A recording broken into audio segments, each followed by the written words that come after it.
गोविंद उदर लीलजी पुत्रवे कांति वलय मणि छट कंति पीतवसन कटि सोहे रूपकोटि काम मोहे कटि में धरा सुना सुंदर उदरे कजक पैदा कीर्ति कुंडल कंकण कमल शंख चक्र अधर कुशल दरिद्र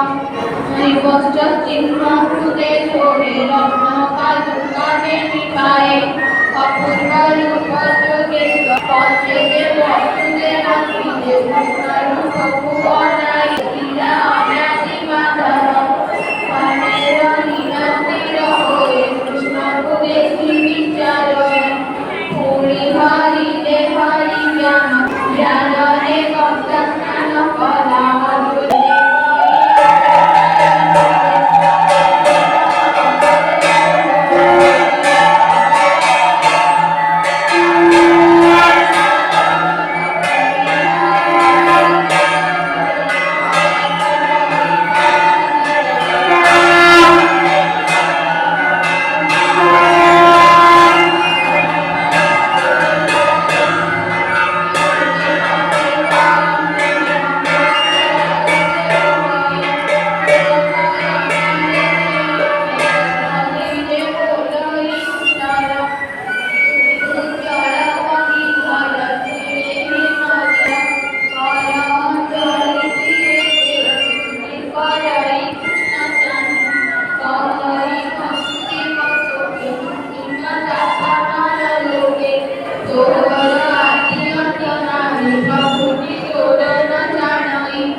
शून्य बुद्धि का चित्त ज्ञान